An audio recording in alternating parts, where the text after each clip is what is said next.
Hey guys, thanks for tuning in for the Detour Live again. It's a special episode because it's Benjamin Button of Cycling's birthday today. Happy 21st to John Iffy Trevorrow. Round of applause. Mate, how's your day been? You coming into the show red hot or what? Yes, it was a great day actually, and we only got back in the bubble today after we had to do another PCR this morning. Vazzy and I, we passed, so we're back in the bubble. The perfect timing, and we got to the stage very early, and Vazzy started making me Aperol spritz and all of this. So it's been a big day. Well, you've been saying to me for ages, I need to get the axe out on the guitar. So here you go. Iffy, here's your present. Happy birthday to you. Birthday to you. Happy birthday to Iffy. Happy birthday to you. There you go, John. Thanks, mate. Happy birthday. Thank you, Daniel. Thank you, Daniel. Yeah. They all say, what did you get, John? Well, that's it. It's cheap. From the heart. No. I had a bottle of Chateau de Neuf de Pape, or whatever it is, the famous 2010. Vazzy got me. We had that at dinner, and there it is. Yeah, there it is. There, yeah. And it's the head boys at the table. All good, and a couple of tables. Yeah, a couple of tables over the back who had nothing to do with us, but they turned the lights off and brought a cake out. So they thought, what is going on? Anyway, it was all good. Yeah. What sort of cake did you have? There it is. It was actually specially made by the chef, and it was tiramisu cake. Oh yeah. It's bloody beautiful, actually. Well, there's some footage there. There's the crew. Yeah. Let's have a look at the stuff. You've got Alberto. He's there, isn't he? Or yeah. Who's the guy who used to for 5 years? Ciao. You go, darn. Fausto or Fausto. Yeah, one of those. Yeah, they're all there. All the whole stage. They're a wonderful group of people. Absolutely wonderful group of people. Yeah. Well, obviously the big talking point was the sprint. Caleb Ewan, unfortunately, from an Australian perspective, he's missed his chance to. Well, I don't know if that's the biggest talking point. I think actually the biggest talking point today was the non-starting of Gamay from his champagne popping drama the day before, and out of the Giro didn't even start. So I reckon that's the biggest talking point of the day. Really? I obviously got up a bit late and missed that story. So yeah. Well, there was a picture of him with a big patch over his eye, but the injury was too bad to his eye, which is a real shame for a whole stack of reasons. One, we don't get to see this amazing man who would have won more stages for sure, but he didn't even get to, reflect in the glory of the win, to be at the start and to be celebrated or anything. So, yeah, he's out. Well, as a result, they've eliminated corks from the champagne bottles. Like that's it. So he has created more history. Closing the stable door after the horses bolted, I think. But anyway, do we know what extent the eye injury was? Because no, I haven't read any of that. I've looked, but it just they're very delicate things. You get a small eye injury, scratch, whatever. It takes days to heal, and you can't be riding with one eye. Well, I had a friend who played professional Aussie rules football here in Australia, and he got a football to his eye, went to smother it. And what happened was the eyeball went in and it snapped back, and it detached or it burst one of the, I think it was behind the retina or whatever. And he has lost vision in his eye as a result. If he covers his eye, he's only got 20% vision, and that's permanent.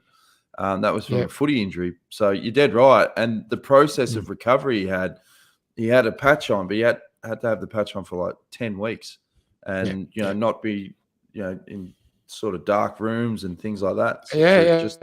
Well, we'll all come out, I guess. So it was the biggest story to start the day. But then interesting stage. It was, pancake flat, as the proverbial hat, as we say. And there it was. But there was a lot of wind. And tailwind for the first 3 quarters, and then after they came around Modena, it started to the smaller roads and side winds, but it never really got into unprotected territory where it could split apart. You could see it was about to, but it just never happened. Got a couple of live comments. Fiona says, "Happy birthday, Iffy. Hope you've enjoyed a wonderful day with some sunshine at the Giro." Brian Collier says, "Happy birthday, John." And Kim Dixon says, "Shame no Aussie win on your birthday, John, but looks like you had a great day." Now, here's obviously you were very busy pre-start so that you could relax post-race. And here's all the interviews Johnny had before the start today. Okay, Miles, your predictions for yesterday were pretty spot on. You thought he maybe would just get over that last hill, Anu, but he got very close. Yeah, he did, but I mean, they just went too hard in the last climb with the climbers attacking. I think Bike Exchange were going, and when they go at that pace, and then it was definitely too hard. But yeah, Arno was really strong yesterday. He looked better than last week even. Last week he was fast in the sprints, obviously, but struggling a bit when the road was going up, and so that looks really promising for today. Yeah. So today looks like the first real big battle of the sprinters. In other words, everyone should be there. Yeah, today will be a massive battle. Like I was talking about Caleb yesterday, like he'll be getting really desperate now. He needs to get a stage win because he'll be going home. Cavendish will be motivated. Like it's a pure sprint day today. It's completely flat and it's going to be windy as well. So I don't know if it's going to split. You never know with that, but it'll definitely be stressful. Yeah. So for you've got a double roll today, of course, because, as you say, it could be windy, which means splits, so you'll be doing a lot of work there, and then, of course, you're critical in the final lead-out. Yeah. I mean, we have for today, there's not a day that'll suit us better. Today, like, this biggest chance. I mean, the average weight of our team is 76 kilo, and I think we're the tallest. Well, I think we're the tallest and the heaviest team on average in the race, and today's 200k completely flat, crosswinds and a sprint at the end. Like, this is a massive opportunity. Obviously, we've already won 2 stages here, but if we don't win today, I think it's an opportunity miss, but it's never easy. I mean, you've got really fast guys also in that final, but as a team, I think we can be confident, yeah. Thanks, mate, and good luck today. One last question. Yeah. Have you ever seen anyone get hit in the eye with a champagne cork before? No, but it seems to be common in this race. I heard it happened to Van der Poel already, so if Arno wins today, he needs to be a bit cautious, I think. Yeah. Good luck today, mate. Yeah, thanks. Cheers. Okay, Jolly, well, we haven't spoken with you since your great stage win on Blockhouse the other day, so we'll go with that first. Pretty amazing day. Yeah, it was, a bit unexpected, I guess. I didn't really think I was going to be fighting for the stage win, to be honest. When the attack started going down, I wasn't feeling, super great. So, yeah, it was pretty nice to, fight back to the front guys and then take out the sprint. It was pretty emotional win for me, actually. So I read that that was your training ground back in your amateur days, and you smelt the what is it? Arrosticini, yeah. It's like a famous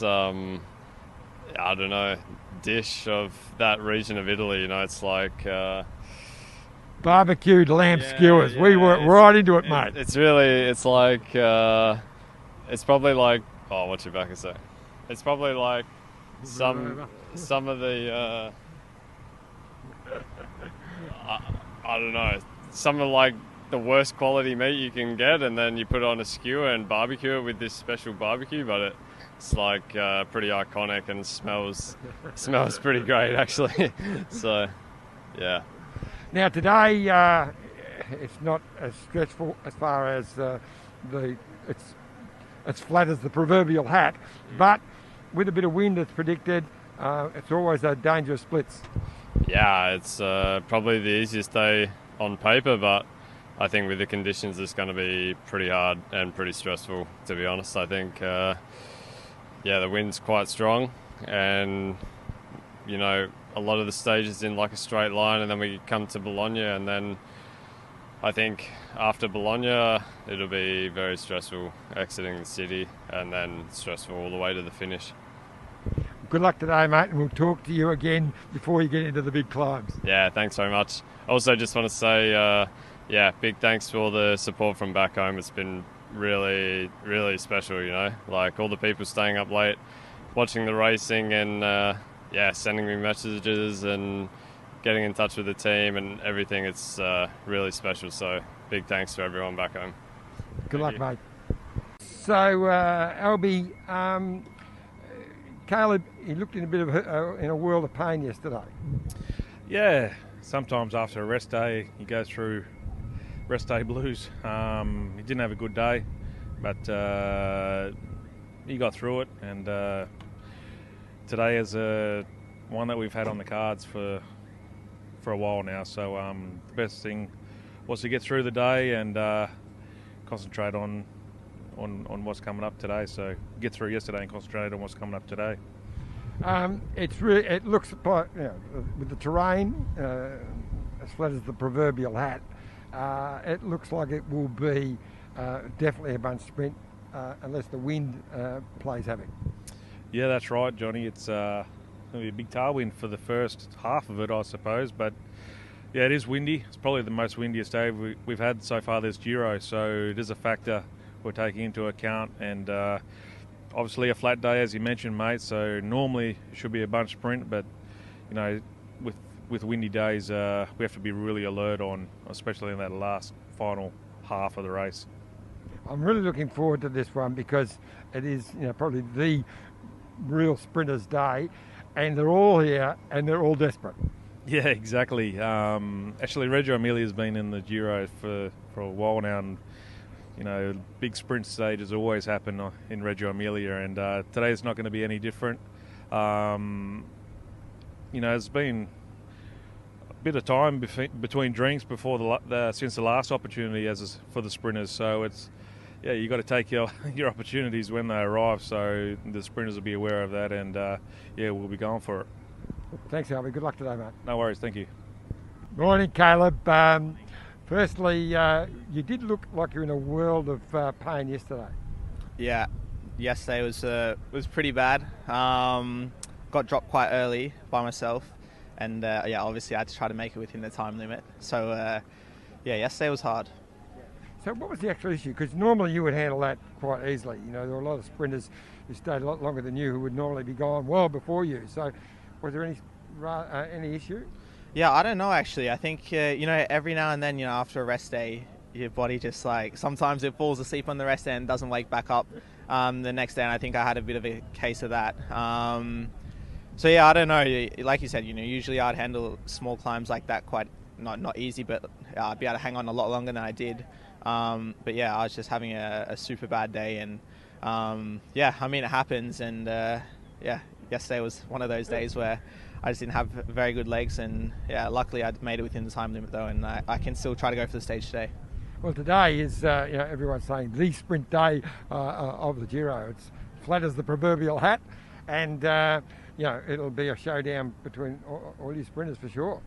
Yeah, I think, you know, today's probably the last almost guaranteed chance of a sprint. So I think it will be a showdown. So yeah, I'm hoping for good legs today, and yeah, we'll see what happens. And I guess if it's predicted wind, especially in the last quarter of side winds, that means you'll have to be on full alert. Yeah, for sure. You know, I think it is quite windy. You can even feel it now. A lot of it will be tailwind, but yeah, like you said, in the last quarter, there should be a little bit of crosswind. So yeah, we'll have to be alert there, and you know, but you have to be at the front anyway there if you're going for the sprint. So we'll be up there and see what happens. Good luck today, and I really hope you win, not just for Australia, but also we want to see Albie going off in the car again. Yeah, I hope so. You know, obviously I haven't won yet, so yeah, pressure's on today, so we'll see. Good luck, mate. Cheers. Flat as the proverbial, John. Slip that in a few Yes. times. I used that once or twice or 4 times, I think. I probably could have just said flat as a shit cutter's hat, but there you go. All right, well, we're going to take a quick break. When we come back, we'll unpack more from stage 11 at the Giro. Look at this bike. You think it's just a bike, right? But it's not. It's a bike 374 people are looking at. This guy, this girl, them, all looking at it. People from here, there, and wherever this is. People that are looking for a bike. Or just a piece of it. Amateurs, semi-amateurs, and pro-amateurs. This guy wants this bike, but with this crank and these bars. This could be the perfect match. But not this one. This girl has a bike to sell, and thousands of people might purchase it. Eyes on Bikes help grow small businesses. His, hers, yours, and the latest data and insights help those businesses keep moving. We are the world's #1 bike marketplace, with over 500,000 products and 900 brands, where buyers and sellers are brought together in a place where a bike is never just a bike. Bike Exchange, where the world buys, sells, learns, and rides.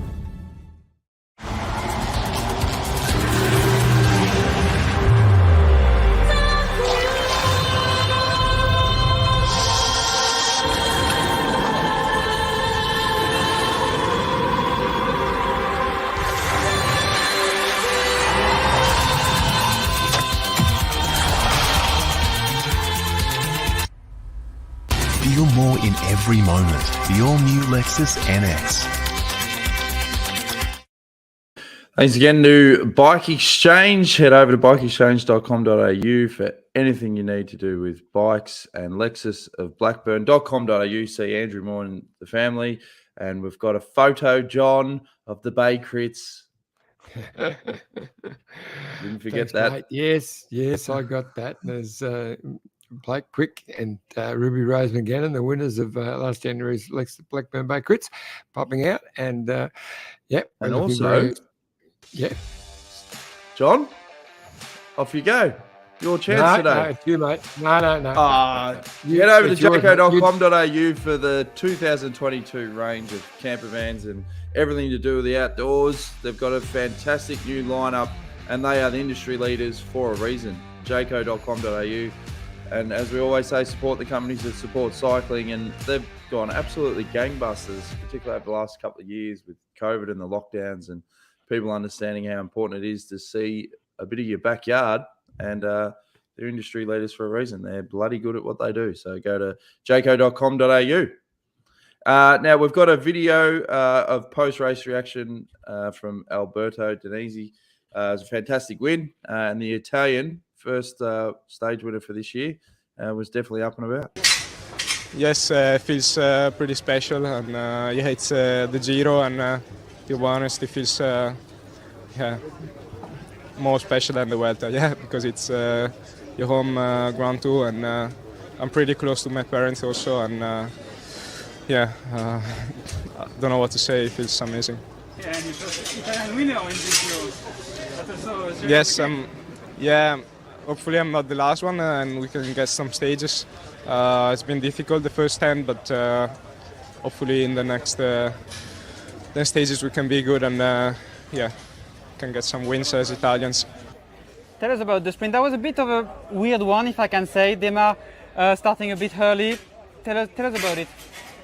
Yeah, to be honest, I was just trying to get the best result possible because in the corner I was a bit far back. But then I got a good slingshot, and then in the last meters was like, okay, I'm getting a podium here, and then at the last 10 meters I could pass Fernando, so I could win. Or was it more stressful to do the sprint or to open the champagne bottle? No, I knew that was a bit dangerous, so I tried to do my best there, and I just opened the bottle towards the spectators, and nobody got. Now we laugh about it, but it was not nice yesterday. But I didn't harm myself.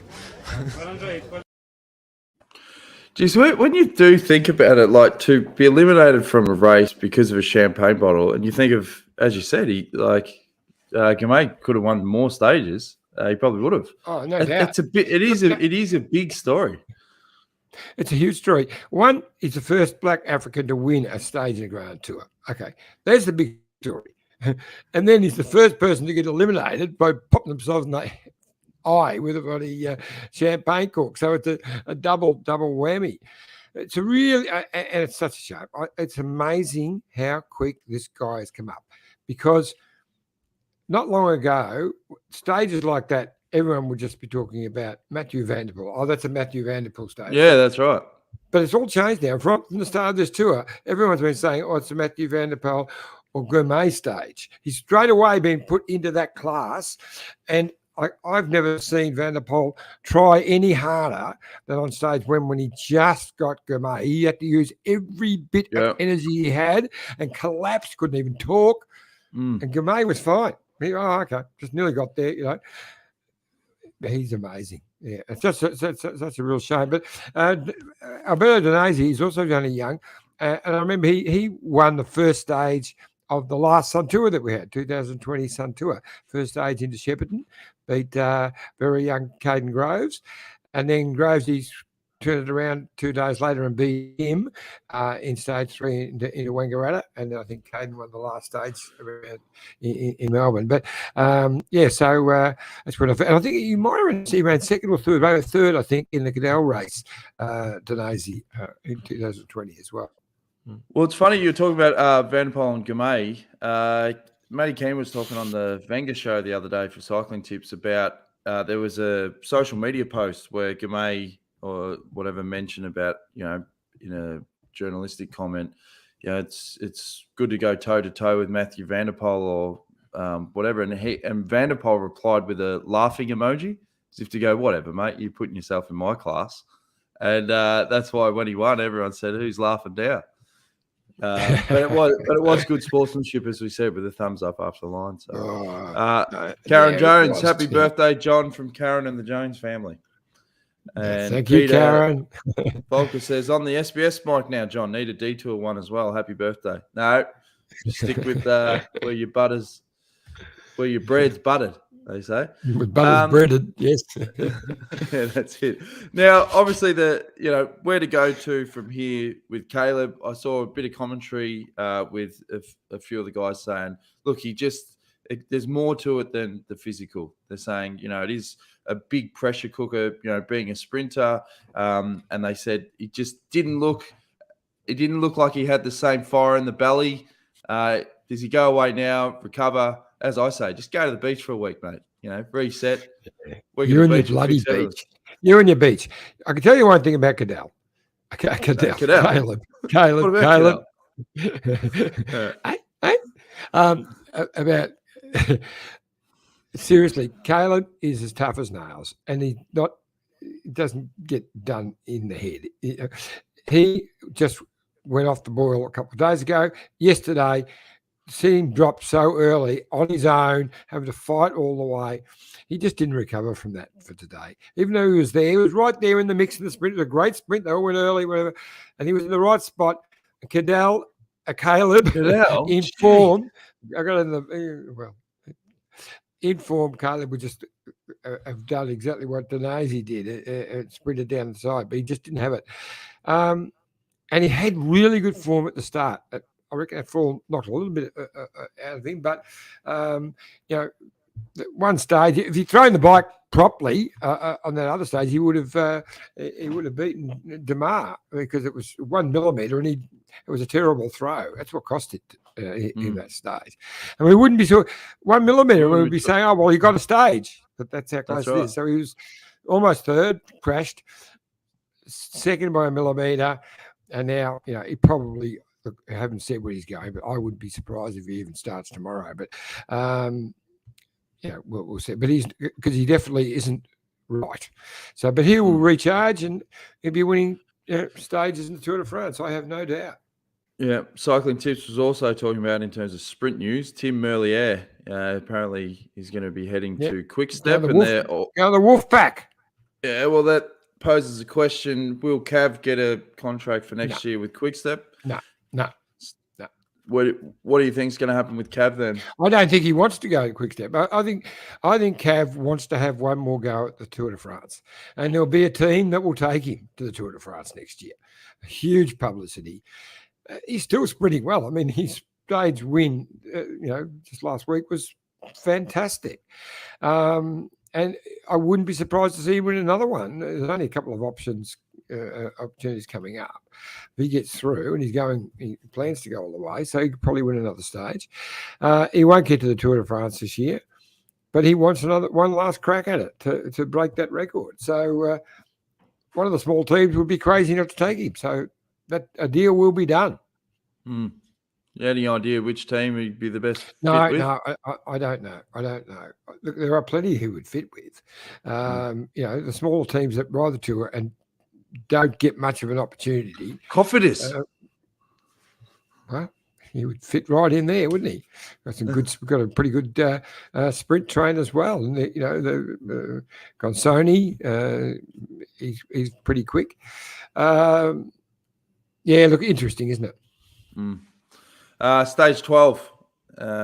It's got a Cat 3, 97 kilometres in. There's another one, 151k and 173. It's 204 all up. Who do you see? Is breakaway day iffy? Yes, it's definitely a breakaway day, and I wouldn't be surprised to see Van der Poel go in it because I think his team just aren't going to chase all day defending. I think they're better off with him in it. I think it's a breakaway day. It's a Van der Poel gourmet day, but no gourmet. Well, you talked about Bike Exchange Jayco. Yeah, it could be a good opportunity for Damien Housen or one of the guys to get up the road and get in the break and try and peg another stage. Yes, but a lot of effort. But if they've got someone, they're not quite fast enough to win in these groups. It's not like it's a climb near the end. I think they've got a plan, and I think their plan is to win some mountain stages. You've got Lucas, Simon. I would be surprised if Simon doesn't win at least one stage. I reckon he'll win more than that. I reckon he'll win a couple of stages. Yeah. And he's coming good. You can see, and Heppy was off the front today. He actually closed the last gap down to the Alpecin guy that was up the road. So he was looking good. And we're going to have a good chat in the morning with Chris Jules Jensen. So we had one of our Detour fans asked that the other day, and I always plan to anyway because he's a character and we'll get some good stuff out of him. He's been super aggressive the last couple of days as well. Yep. And the cuisine, if he's been up to scratch, obviously there's never a bad feed at the Giro. That's always the highlight. What's the local? You talked to Jai Hindley the other day about the barbecues and the lambs. What's the sort of speciality around this area here is called the Food Bowl. It's quite famous for the freshest of vegetables and meats, veal, beautiful veal something tonight. But the specialty was especially my homemade cake, my birthday cake. That was something else. But no, the food's been great. I think Vazzy sent you through some snaps, as he always does. I'm sure you got some stuff in there. But, no, it was just all these sort of ones, like you on the grogs. There's another one. And there's another one. It's just you on the Chateau de Neuf de Pape, 2010. Yeah. Neuf de Pape, whatever you say it. Yeah. No, it's been a wonderful day, and I don't get on Facebook that much when I'm on tour, but I just flicked on before, and I've got hundreds of messages I'm going to have to answer. So thank you very much to all of those people who wish me happy birthday. It's pretty special. Well, get back into it, Iffy. Enjoy the rest of your birthday. And as we always say, youtube.com/Detour Podcast. Thanks to everyone for liking, sharing, subscribing, telling your mates, and getting behind the show. And we'll be back again same time tomorrow to recap all the action from stage number 12. And look forward to all the gold nuggets you'll get before the start, Iffy. You can't say it's flat as the proverbial tomorrow, so you have to come up with a new angle. Well, because it's not. Yeah, that's right. You can say it's not as flat as the proverbial today, guys. Yeah. Well, I'll chase down Chris Hamilton tomorrow because he was very strong in Denazi's win up there working for him. So I'll unpack a bit of their celebration last night. Yeah.